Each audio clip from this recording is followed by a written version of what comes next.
మనకు మెయిన్ పిల్లలకి ఫ్రీనెస్ ఇచ్చినా మన సొసైటీ ఇవ్వదు పిల్లలకి. సో అనేది అది ప్రాబ్లమ్స్ అంటే మేమే కాదండి, అన్ని పేరెంట్స్ కూడా అంటే ఈ పాత్రలో ఎవరు వెళ్తున్నారో వాళ్ళంతా ఫేస్ చేస్తూనే వస్తున్నారు.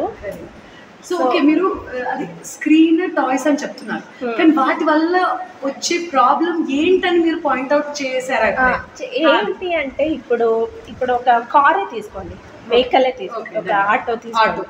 సో ఆ ఆటో తీసుకున్నాడు, ఆ బొమ్మతో ఆడుకున్నాడు కూడా, అంటే రియాలిటీలో ఆటో కూడా చూశాడు, సో బొమ్మని కూడా చూస్తున్నాడు. వాడికి ఏమంటే ఆ బొమ్మ అనే పిక్చర్ మైండ్లో వెళ్ళిపోతుంది, కూర్చుంటుంది. సో రియాలిటీలో బొమ్మ వాడు ప్రాక్టికల్గా అంటే బ్యాలెన్స్ చేస్తాడు, ఎంగేజ్ చేస్తాడు, అంటే ఫ్యూచర్లో సంథింగ్. అంటే రియల్ ఆటో ఎక్స్పీరియన్స్ బొమ్మల్లో రాదు. బొమ్మ జస్ట్ బొమ్మలో కూడా వాడు క్రియేటివిటీగా ఆడుకోవచ్చు, కాదనట్లేదు. అంటే మల్టిపుల్ ప్లే కూడా వాళ్ళు ఆడుకుంటారు.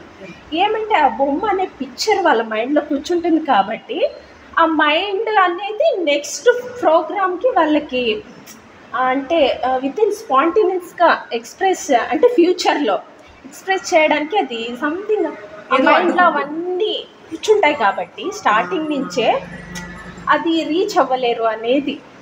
అంటే మేము కూడా ఫీల్ అవుతూనే వస్తున్నాము. Toys without not giving mentally something అది ఏమంటే అది అంటే ప్రాక్టికల్లీ చెప్పండి, ఎలా పాసిబుల్ అవుతుందా మీకు? Are you able to do it? మీకేం ప్రాబ్లమ్స్ ఫేస్ చేస్తున్నారు? మేము నిజంగా చెప్పాలంటే మాకు దేవుడు అన్నీ మా అనుకున్న తగినంతవే ఇచ్చాడండి. మా వరకు అయితే మాకు ఎంత పాజిబుల్లో అంతవరకు అయితే మేము ఖచ్చితంగా వాడికి ఫ్రీనెస్ కానీ అన్నీ ఇస్తున్నాము. సో ప్రెజెంట్గా అయితే ఓకే, బట్ సిటీలో అంతకన్నా మేము ఏం చేయలేము. విలేజ్లో సంథింగ్ అవుట్స్కట్లో మేము అనుకున్న ప్లేస్ అంటే వాడు సెన్స్ని యూజ్ చేసుకుంటాడు కదండి, సెన్సెస్ అంత ప్యూర్గా అంటే 100% మనము ఆ పిల్లడికి ఇవ్వలేకపోవచ్చు. మాకు తెలిసిన విధంగా ఈ సిటీలో ఎంత ఇవ్వగలమో అంత ఇస్తున్నాం. That is wonderful to know, really wonderful to know, because మీలాంటి వాళ్ళు చాలా తక్కువ మంది ఉన్నారు. You know that right? Like చాలా అంటే you can probably count in Hyderabad how many people are like that. But ఇంకొకటి కూడా ఉంది నా మైండ్లో, ఏంటంటే అందరు అమ్మలకి అది ఇవ్వాలని అయితే ఉంటుంది. మీరు అలాంటి వాళ్ళు ఖచ్చితంగా ఉంటుంది. ఎందుకంటే వాళ్ళు పెరిగి వచ్చి ఉంటారు కదండి, చైల్డ్హుడ్లో వాళ్ళు ఏం చేసి ఉంటారు అంటే వాళ్ళ మదర్ హౌస్ అంటే వాళ్ళ ఎన్విరాన్మెంట్ కూడా అది యాడ్ అవుతూ వస్తుంది అనమాట.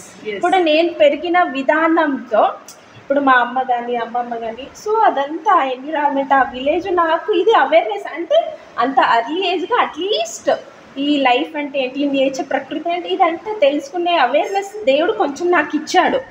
సో అంటే పుట్టినప్పటి నుంచి అలా పెరిగి వచ్చాము కాబట్టి అది ఇప్పుడు కొంచెం తెలుసుకునే అవకాశం వచ్చింది. ఇప్పుడు ఈ జనరేషన్కి మనం ఇలాంటివి ఇస్తే వాళ్ళు ఇంకెప్పుడు తెలియదు అంటే అంత అర్లీగా అవేర్గా వాళ్ళు అది పట్టుకోలేరు అనేది. అంటే ఈ సిటీ లైఫ్ అదంతా it's not really good. But there are some things which you can do in the city also, and మీరు అంటున్నారు కదా, like you are not giving toys to your child. Yes. And what else are you doing? అంటే అదే అండి foods. ఇప్పుడు food గురించి అంటే junk foods something packet foods. అంటే ఇంకా how old is he now?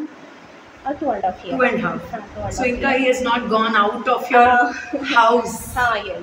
So when they go out of the house there will be problems kada? ఖచ్చితంగా. అంటే ఇప్పుడు వాడిని మేము పట్టుకునే అదంతా ఉంది కాబట్టి కంట్రోల్ చేస్తున్నాం. ఈ సొసైటీని అదంతా చూస్తే వాళ్ళు అదే మైండ్లో పెట్టుకుంటారు. మేము ఎంత కంట్రోల్ చేసినా అది కంట్రోల్గా ఉండరు. సొసైటీ అంటే ఇప్పుడు ఇంట్లో మేము కంట్రోల్ చేయలేం, బయట వెళ్తే ఫ్రెండ్స్ వేరే వేరే ఇల్లులు వాళ్ళు పిలుస్తారు సంథింగ్ అవన్నీ నేర్చేసుకుంటారు అనమాట. సో వాతావరణం కూడా అంతే ఇంపార్టెంట్. అండ్ ఎవ్రీ పేరెంట్ కి అది ఇంపార్టెంట్ అని తెలుస్తుంది. ఎవ్రీ పేరెంట్ కి తెలుసు, కానీ ప్రాక్టికల్గా ఎవరు చెయ్యలేరు. ప్రతి ఒక్క పేరెంట్కి తెలుసండి మేము పిల్లల్ని ఇలా చేయకూడదు, ఇలా స్కూల్కి పంపించకూడదు. ఆ ఉన్న ఏబిసిడి అంతా మైండ్లో పెట్టిస్తారు, 1 2 3 అన్ని మైండ్లో. ప్రాక్టికల్గా వాళ్ళు ఏం ఫీల్ అవుతారు? ఏబిసిడి లెటర్స్ వాళ్ళు చెప్పకపోయినా ఫ్యూచర్లో వాళ్ళు ఎలాగో తెలుసుకుంటారు. సో లెటర్స్ తాను పెట్టుకుని ఏం వస్తుంది? ఏపీఎల్ యాపిల్ అన్నారు, యాపిల్ అంటే ఏమొస్తుంది? వాడు ఫ్రూట్ తినాలి, స్మెల్ చేయాలి, టేస్ట్ చేయాలి, ఫీల్ అవ్వాలి, okay this is fruit, this is colour, but అది ఎక్స్పీరియన్స్ అవ్వాలి. సో అది బట్ సింపుల్ గా అనిపిస్తుందో అంతే కాంప్లికేట్ చేసేసారు.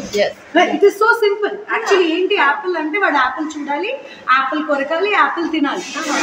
కానీ మనం దాన్ని ఎంత కాంప్లికేట్ చేసేసామంటే ఇప్పుడు యాపిల్ తినక ముందు యాపిల్ ఇమేజ్ వాడు చూస్తాడు, 6 months పిక్చర్ చూస్తాడు, బొమ్మను చూసి యాపిల్ ఏ మా బాబు యాపిల్ చెప్పేస్తున్నాడు, బాల్ చెప్పేస్తున్నాడు, క్యాట్ చెప్పేస్తున్నాడు చెప్తాడు. మైండ్ లో దిద్ది రాసి పెడితే అందరు పిల్లలు చెప్పేస్తారు. కానీ కొంత ఏజ్ లో రాకపోవచ్చు. నీకు 1 year లో అంతా నేర్పించిన అవసరం లేదు, 5 years కి వాడే నేర్చేసుకుంటాడు టేస్ట్ చేసి. అంటే ఇది ప్రాసెస్ స్లో అవ్వచ్చు కానీ ఆఫ్టర్ తర్వాత వాళ్ళు చాలా బ్రైట్ అయిపోతారు అనమాట. సో అది పేరెంట్స్ అందరికి తెలుసు, అందరు అమ్మలకి అందరు నాన్నలకి తెలుసు. అంటే అందరికి తెలుసు అనేది కాదు, బట్ ఈ చిన్నగా ఈ పాటలో ఎవరు వచ్చారో వాళ్ళు డెఫినెట్ గా అది క్యాచ్ చేసుకుంటారు. సో దానికి ఫస్ట్ స్టెప్ ఏందని మీరు అనుకుంటున్నారు? లైక్ ఆబ్వియస్లీ పెరిగిన ఎన్వైరన్మెంట్ అదంతా ఉంటుంది. అండ్ మనం ఇప్పుడు మీరు ఆల్మోస్ట్ నా ఏజ్ అనుకుంటున్నారు, సో మేబీ కొంచెం చిన్న కావచ్చు, కొంచెం పెద్ద కావచ్చు, బట్ ద ఐడియా ఇస్ ఈ ఏజ్ వాళ్ళకి తెలుస్తుంది. But after that those who are born with phones, ఇప్పుడు ఒక జనరేషన్ ఉంది వాళ్ళు పుట్టినప్పటి నుంచి ఫోన్స్ ఉన్నాయి వాళ్ళ దగ్గర. అవును.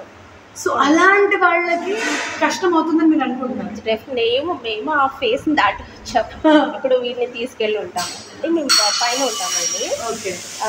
సంథింగ్ వాళ్ళు కిందాన్ని తీసుకెళ్తూ ఉంటాం ఆడుకోవడానికి. సో ఈ పక్కన పిల్లలు ఏం ఫోన్ చూసుకుంటూ ఆల్వేస్ ఎంగేజ్ అవుతూ ఉంటారు. వీడు అక్కడికే వెళ్తాడు అనమాట, నాకు అక్కడికి పంపించడం ఇష్టం లేదు. సో అవన్నీ చిన్నవి చాలా ఉంటాయి అన్నమాట. అవి చెప్పలేము. వాళ్ళు ఒక్కసారి చూసింది చాలా గ్రాస్పింగ్ చేసేసుకుంటారు అనమాట. సో సంథింగ్ దీంట్లో ఏమో ఉంది అని నెక్స్ట్ వాళ్ళకి అంటే మేమేమనుకుంటాం అంటే ఎవ్రీడే వాళ్ళు లెర్నింగ్లోనే ఉంటారు, ఆల్వేస్ లెర్నింగ్. ఈ రోజు చేసింది చూసింది వాడు ఏమి లర్న్ చేసుకుంటాడో మళ్ళీ రేపటికి న్యూగా కావాలని అనుకుంటాడు. Always different. But everyday different parents మనం ఈ సిటీలో ఇవ్వలేము. అంటే ఊర్లో అయినా కూడా ఇవ్వలేమేమో తెలీదు. బట్ ఏమంటే ఫ్రీగా ఆడుకుంటారు వాళ్ళే వెళ్ళి. అసలు మనకి ఇవ్వాల్సిన అవసరం లేదేమో అని నాకు అనిపిస్తుంది. వాళ్ళని బయట వదిలేయడం ఎంత డిఫికల్ట్. ఇప్పుడు సపోజ్ మా అబ్బాయి గురించి చెప్తుంది, 5 years. ఓకే. ఫస్ట్ నాకు 2.5, 3, 4 దాకా చాలా కాన్ఫిడెంట్. పికప్ ప్లేలోనే ఉంటాడు, పికప్ ప్లేలో ఏది జరిగితే అది బాగా తింటాడు, బాగా ఉంటాడు. Now suddenly he wants chips, he wants all kinds of chocolates, he wants to go on roads. So adi correcta kada ani odileste what I am trying to do is trust him. Yes. ఇప్పుడు పక్కింట్లో వదిలేసి వచ్చాను, 100% వాడి reels చూస్తాడు, నాకు తెలుసు, I know. But I have that confidence in him that I will be able to talk to him about them. Not just ఇప్పుడు చూడకుండానైతే మనం ఆపలేము. ఇట్స్ లైక్ ఇప్పుడు ఎలా అంటే పరదా వేసినట్టే అయిపోతుంది కదా. ఒక అబ్బాయికి పరదా వేసేసి నీకు బయట వరల్డ్ ఏం లేదు అని చెప్పలేదు. We cannot do that. But at the same time వాళ్ళని ట్రస్ట్ చేయడం తప్ప వేరే ఆప్షన్ లేదు. మనం ఎంత కంట్రోల్ చేయని సొసైటీ వాళ్ళని మాయ అంటారు కదండి, అది లాక్కెళ్తూనే వాళ్ళు ఈ స్టెప్స్ అన్ని దాటినే ఇక్కడికి రావాలి. సో అది కూడా ఉంటుంది. ఇప్పుడు మన ప్రయత్నం మనం ఎంతవరకు చేయాలో 100% ఎఫర్ట్ అయితే ఖచ్చితంగా పేరెంట్స్ అయితే ఇవ్వాల్సిందే. బట్ దేవుడు దానికి 100% సపోర్ట్ చేస్తాను. నాకైతే ఫుల్ నమ్మకం ఉంది. Thank you so much.